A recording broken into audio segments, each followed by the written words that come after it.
দেশের সবশেষ আসন বান্দরবান ৩০০ আসনে মাত্র ১২ ঘন্টার ব্যবধানে ঘটে গেল এক নজিরবিহীন রাজনৈতিক নাটক। যে আসনটি রবিবার রাতে জোটের স্যাক্রিফাইস হিসেবে এনসিপিকে দান করে দেওয়া হয়েছিল, সোমবার দুপুরেই তা আবার জামায়াতকে ফিরিয়ে নিতে হলো। কিন্তু কেন এই ইউটার্ন? কারণ জামায়াতের কেন্দ্র চাইলেও তৃণমূলের কর্মীরা এই দানছত্র মেনে নেয়নি। অ্যাডভোকেট আবুল কালামের মতো শক্তিশালী প্রার্থীকে বসিয়ে দেওয়ার খবরে বান্দরবানের নেতাকর্মীরা ফেটে পড়েছিল ক্ষোভে। অবশেষে কেন্দ্র বাধ্য হয়েছে মাঠের বাস্তবতা মেনে নিতে। কিন্তু প্রশ্ন হলো, বান্দরবানে যদি ভুল শুধরানো যায়, তবে চুয়াডাঙ্গা, ঢাকা কিংবা রংপুরের মতো গোল্ডেন সিটগুলোতে কেন আত্মঘাতী সিদ্ধান্ত বহাল থাকবে? আজ আমরা জামায়াতের সেই আসন বিতরণ বা চ্যারিটির রাজনীতির ব্যবচ্ছেদ করব, যা কর্মীদের হৃদয়ে রক্তক্ষরণ ঘটাচ্ছে। জামায়াতের আসন সমঝোতা নাকি আসন বিতরণ? চুয়াডাঙ্গা ২ আসনের দিকে তাকান। ১৯৯১ সাল থেকে এটি জামায়াতের ঘাঁটি। এখানে জামায়াতের প্রার্থীরা কয়েকবার জিতেছেন।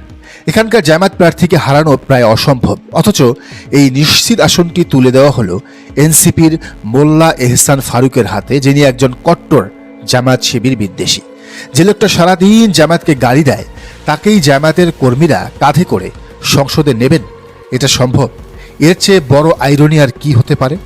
একই চিত্র ঢাকা ১১ আসনে।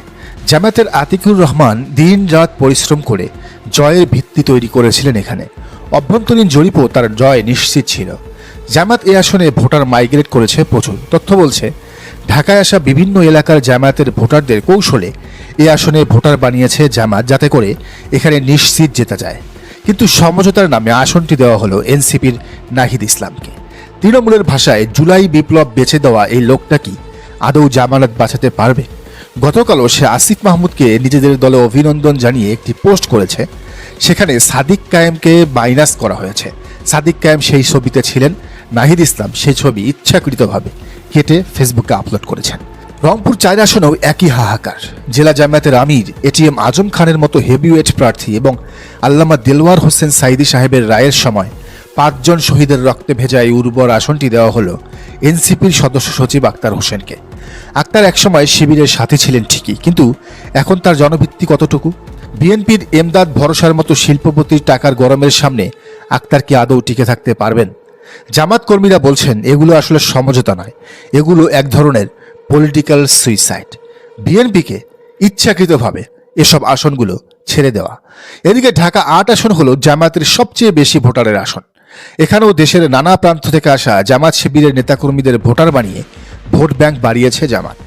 মূলত জামাত নেতা মীর কাসেম আলী মিন্টুর জন্য তিলে তিলে আসনটি ৩ যুগ ধরে প্রস্তুত করে আসছিল জামাত এবং ইসলামী ছাত্র শিবির। কিন্তু সেখানে প্রার্থী করা হলো কাকে? জামাতকে সবচেয়ে বেশি গালমন্দ করা নাসিরুদ্দিন পাটোয়ারি ওরফে ডারবি নাসিরকে। মানে এগুলো কি ছেলের হাতের মোয়া? মির্জা আব্বাসের বিপরীতে নাসিরুদ্দিন পাটোয়ারিরে দুধের শিশুও বলাটা পাপ হবে, পাপ। এই পাটোয়ারি প্রথমে চাঁদপুরে গণসংযোগ করে দেখলেও সেখানে ভাত নাই, জিততে পারবে না। পরে আসলো ঢাকা ১৮ আসনে। এখানে এসেও দেখে এখানে তার কোনো অস্তিত্বই নাই। এখন আবার সে জামায়াত এনসিপি জোটের ঢাকা ৮ আসনের প্রার্থী। এগুলো স্রেফ ফাইজলামি। শহীদ ওসমান হাদির আসনে এরকম একজন ফালতু প্রার্থী দেয়া জামাতের ভুল। এদিকে এবি পার্টির কুখ্যাত নেতা মুজিবুল হক মঞ্জু, যে কিনা জামাত ভাঙ্গার অন্যতম কারিগর, তাকে দেয়া হলো জামায়াতের সবচেয়ে শক্তিশালী আসন ফেনী ২-এ। এখানে জামায়াতের প্রার্থী অধ্যাপক লিয়াকত আলী ভূঁইয়ার জন্য মানুষ বলা চলে পাগল। এবার আসি ইসলামী আন্দোলন বা চরমনাইয়ের প্রসঙ্গে। তাদের ১৪৩টি এ গ্রেড আসনের তালিকা দেখলে মনে হয় তারা আসলে দিবা স্বপ্ন দেখছে। জামাতের ভোট ব্যাংক খ্যাত কুমিল্লা ১১, চট্টগ্রাম ১৫, কক্সবাজার ৩, এমনকি সাতক্ষীরা ৩ আসনেও তারা দাবি করে বসেছে। ভাই, সাতক্ষীরা কি জিনিস সেটা কি ইসলামী আন্দোলন জানে? জামাত সেখানে ৩০০ ভোল্টেজে প্রচারণা চালাচ্ছে, আর চরমনাই সেখানে জামাতের কাঁধে ভর করে পাশ করতে চায়। বাস্তবতা হলো ইসলামী আন্দোলনের কোনো নির্বাচনী প্রচারণা নাই। মিছিল, মিটিং বা ভোট কেন্দ্রে ভোটার আনার সামর্থ্য এই আসনগুলোতে নেই। সব করতে হবে জামাতকে। জামাত তাদের জন্য জান প্রাণ দিয়ে খাটার প্রস্তুতি নিচ্ছে, আর তারা উল্টো জামাতের কলিজা বা দুর্গগুলো নিয়ে টানাটানি করছে। সোশ্যাল মিডিয়ায় তাদের নেতারা সিন্ডিকেট করে পোস্ট দিচ্ছেন। জামাত কর্মীরা চুপ আছে জোটের স্বার্থে। কিন্তু চরমনাইয়ের এই আচরণ দেখে মনে হয় তাদের আবদার মেটাতে হবে, নয়তো তারা জামায়াতের উপর দোষ চাপিয়ে খেটে পড়বে।